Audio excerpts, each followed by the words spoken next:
La parola ora per l'ebraismo al rabbino capo di Francia, Chaim Corsia, e lo ringraziamo di essere qui tra noi.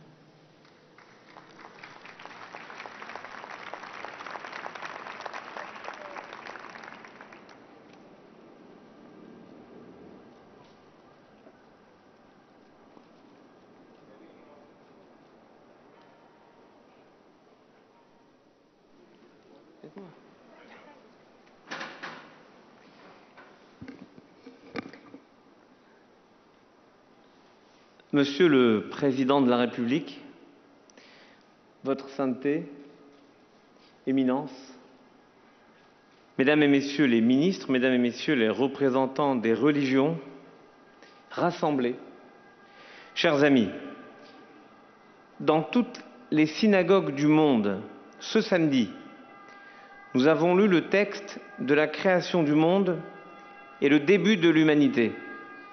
Tant d'espérance et tant de déception. Caïn tue Abel et ruine une fraternité qui était le modèle idéal du monde. Oui, la fraternité comme espérance. Et Caïn, plus que d'assassiner son frère, va nier la force du lien fraternel en répondant à son créateur qui l'interroge sur Abel, « Suis-je le gardien de mon frère ?» Comme le pape François l'écrit dans sa dernière encyclique, il va nier le projet même de fraternité inscrit dans la vocation de la famille humaine. Elie Wiesel disait même que le contraire de l'amour n'est pas la haine, c'est l'indifférence. Et Caïn promeut ce monde de l'indifférence. Pour Caïn, il n'y a pas de responsabilité de l'un envers l'autre. Il n'y a pas de lien de semblable à semblable, d'humain à humain, puisqu'il n'y a pas de fraternité. Et la Genèse va poursuivre avec les tensions entre les fils de Noé, puis Abraham et Lot, puis Isaac et Ishmaël, puis Jacob et Ésaü, puis Joseph et ses 10 frères qui vont jusqu'à le vendre dans la haine qui les domine. Et pourtant, Joseph clame à un homme qui lui demande où il va, « Ce sont mes frères que je cherche ».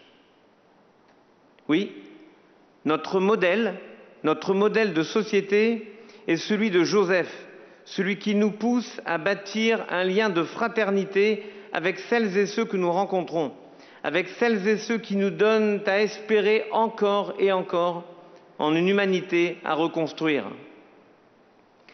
Et je veux ici partager avec vous tous une pensée pour Samuel Paty, une prière peut-être pour ce professeur français assassiné pour avoir juste accompli sa mission, pour cet homme qui savait que le combat pour l'éducation est celui qui offre l'humanisme en partage. Il en est mort. Et cette mort nous oblige à poursuivre son combat dans la fraternité, mais sans faiblesse et sans peur. Rabbi Nachman de Braslav affirme que le monde entier est un pont étroit et l'essentiel est de ne pas avoir peur du tout.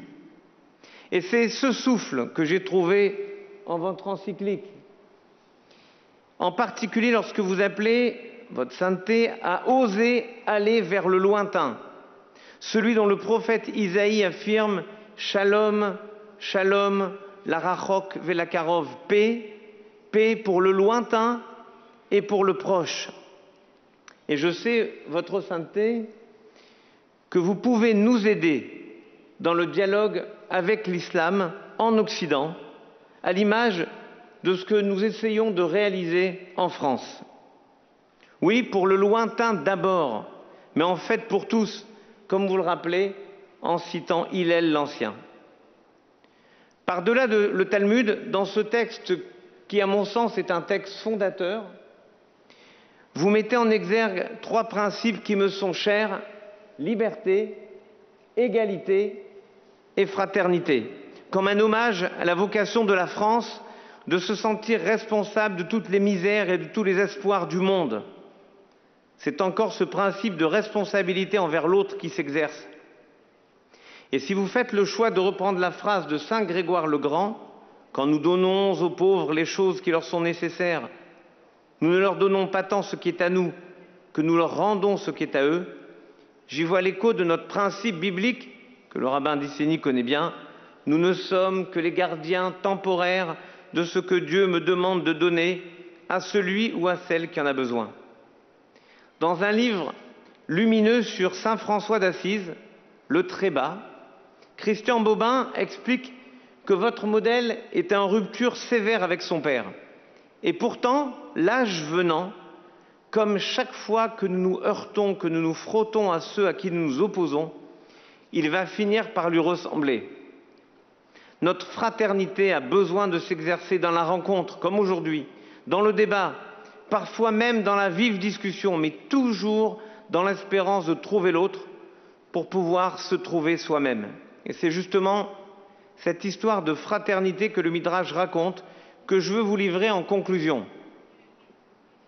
2 frères avaient un champ et partageaient la récolte.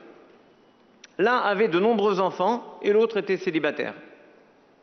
Chacun pensait que l'autre devait avoir plus que lui. L'un parce qu'il avait beaucoup d'enfants et l'autre parce qu'il n'avait pas besoin d'autant. Chacun voulait donc donner plus à son frère et la nuit, discrètement, chacun ajoutait du blé sur le tas de son frère. Et au matin, les tas étaient strictement identiques. Mais une nuit, les 2 frères se sont croisés et comprennent ce que chacun voulait, tombent dans les bras l'un de l'autre. Des larmes coulent au sol. Et Dieu dit, « Là où sont tombées ces larmes, je veux que mon temple soit construit. » C'est bien à l'exemple de la Jérusalem céleste et de la Jérusalem terrestre que nous devons rebâtir une fraternité digne du temple. Et comme le disait le grand rabbin Pinchas Goldschmidt, président des rabbins européens, comme le vit toute la communauté de Sant'Egidio, c'est peut-être le plus beau temple à reconstruire que celui de la fraternité. Grazie mille.